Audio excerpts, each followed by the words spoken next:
In 1978, a split-brain patient known only as PS sat in a lab at Dartmouth College and answered a question his own brain could not possibly have known the answer to.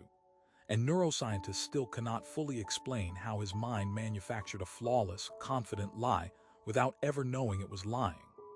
PS had epilepsy so severe that surgeons had cut his corpus callosum, the thick cable of nerve fibers connecting his brain's two hemispheres, to stop seizures from spreading.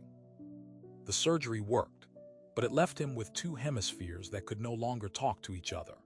Neuroscientist Michael Gazzaniga saw an opportunity most researchers never get. A human brain split cleanly enough to interrogate each half alone. He flashed images to only one side of PS' visual field at a time, feeding information to one hemisphere while keeping the other completely blind to it. What he found sitting across the table from PS would unsettle brain science for the next 5 decades. Gazzaniga flashed the word walk to PS' right hemisphere, the side with no language center, unable to speak. PS stood up and started walking. Then Gazzaniga asked him why. The left hemisphere, the verbal half, had seen nothing. It had no access to the instruction. It didn't know why the body had moved. And yet PS answered instantly without a flicker of hesitation. I wanted to get a Coke. No pause, no searching. No, I'm not sure. A complete, plausible, entirely invented reason delivered with total conviction. The obvious explanation is that this is just rationalization, the same thing anyone does when they can't quite remember why they walked into a room, and their mind papers over the gap with a guess. Harmless, occasional, forgivable. Confabulation under this theory is a patch job. A backfill, something the brain does only when it's caught short and needs a story fast. But that theory collapses under its own weight almost immediately. Confabulation doesn't only appear in rare gaps. Patients with Korsakoff syndrome, their memory eaten away by alcohol-related brain damage, will describe entire days in vivid, specific detail. A fishing trip, a phone call, a dinner with a cousin that never happened, and never even could have happened given where they were. Ask them to double-check, to reconsider, and they don't waver. There's no internal flicker suggesting doubt. Patients with Anton syndrome who are completely, clinically blind will insist they can see, and when they walk into furniture they explain it away instantly. The room was too dark, someone moved the chair. The brain isn't patching an occasional hole.